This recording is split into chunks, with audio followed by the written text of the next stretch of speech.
Just in time for the holidays, Charter TV in HD is only $29.99 a month. Enjoy the magic of HD when you let it all in with Charter. Get Charter TV in HD plus a free DVR. Call 1-888-GET-CHARTER or visit charter.com. The following is a production of Learfield Sports.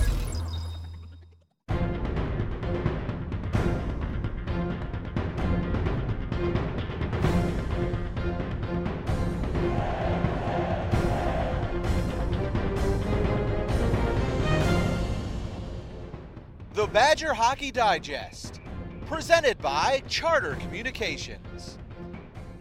Welcome to the Badger Hockey Digest, brought to you by Charter Communications. I'm Brian Posick, joined by head coach Mike Eaves. Last time out, the Wisconsin Badgers played the top-ranked team in the country, the defending national champs from Minnesota Duluth, skated to an entertaining 3-3 tie on Friday, and then fell 4-2 on Saturday.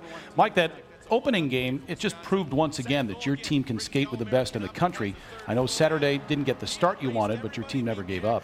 No, we didn't. And one of the most interesting questions I think out of the weekend was from Andy Baggett saying, well, how much of a step back was Saturday's game? And I don't look at it as a step back, and we don't look at it as a step back as a coaching. It just is an indicator that this young team isn't ready to quite step to that next level yet. And that next level lies within the word of consistency. And we did a lot of good things on the weekend. You saw it. It was a great game on Friday night. The fact that we got behind on Saturday was disappointing. But the fact is, we made it a little interesting at the end by pulling our goaltender. That's the first time in our career that I'd done a 6-on-3 with an empty net. So there was some. The kids, they were into it. And the prime thought in their mind was, we need to win this third period, and if we get one or two goals, actually if we get that third goal there and we had opportunities, then it gets even more interesting. Yeah. Speaking of consistency, one of the most consistent players for the Badgers this season has been sophomore centerman Mark Zangerly. He's riding a 17-game point scoring streak, the third longest in school history. He's really played well for you. His job is to put up points, but he's doing a lot of different things for you. Grabbed Mark after the second period on Saturday, and he's playing at another level right now. He was a type of guy last year that would try to slow everything down to his pace, but he's changed his game where he can play an up-tempo game. He can slow it down, which is a very difficult thing to do, and he's back-checking with a purpose. He's playing in all areas, and he's emerging as one of our leaders, and he's a very competitive kid. One of the things that gets unnoticed is his ability to go in a corner and win puck battles. He's not our biggest guy, but the way he uses his body, he's strong on his stick. He readjusts as his body. He's got that heart of a wrestler for a little guy, and that's one of his strengths as well. But he's playing as good as he ever has here at Wisconsin. Yeah. As a freshman, Mark Zangerly had 41 points. So far, halfway through his sophomore season, he has 27. And he's changed roles, too, going from right wing to center.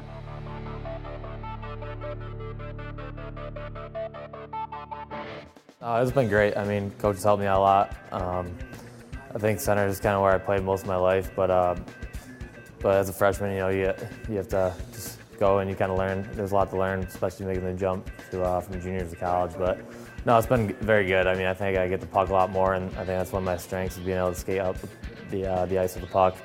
But there's definitely a lot more responsibility, which is something I like to have. Faust banks it off the end boards to Barnes, shoved it off the side of the cage. It's loose in front. Zangerly, LeBate, Zangerly, he scores! I was pretty disappointed after the first game. Not so much that I didn't get any points, but I didn't think I played my best game and didn't contribute and produce chances. And right away, if you don't do that, then you're not going to be able to get goals or assists. But I mean, ever since that, it's kind of been weird. I've had games where I thought I played well, and maybe you end up with one, and kind of games where you didn't do too much, and you just make a simple play and it ends up you get an assist or a goal. I don't know if it's so much important that the record or the streak, but I think it's important just that for me to contribute offensively, just knowing that that's one of the reasons why I'm put in this position, why I get put on the power play, and it's kind of one of my roles on the team. So I think it's more important in that sense.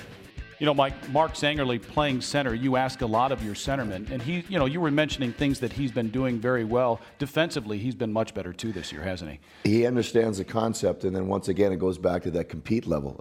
When you play without the puck, it's about getting your body in there, having the right body position. Much like in basketball, where you got to get body position on the boards. You've got to have the right body position, be between the net and your defender to get the puck. and then he has the skill to lift your stick. In the National Hockey League, they have a stat now called takeaways. Right. And Pavel Datsyuk leads the National Hockey League, I mean, for the last 5 years.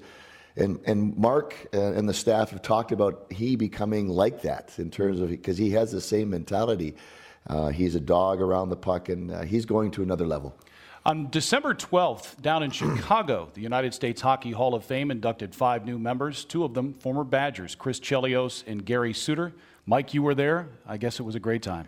It was awesome. In a word, that word gets overused quite a bit, but it truly was. It was fun to be in. They brought the community, a hockey community, into one place. And we were talking before we came on the air that, basketball and football, they're integrated throughout the entire United States. Almost every community has those teams, but hockey is in pockets. Mm-hmm. And so when you go to one central area and you bring people in, I mean, I hadn't seen people in years. I mean, we crossed paths with Ed Snyder, who is inducted, Mike Emmerich, who we worked for or worked around, and then you got Suits and Chelly and all these people, Paul Holm. I mean, it went on. We couldn't get out of there.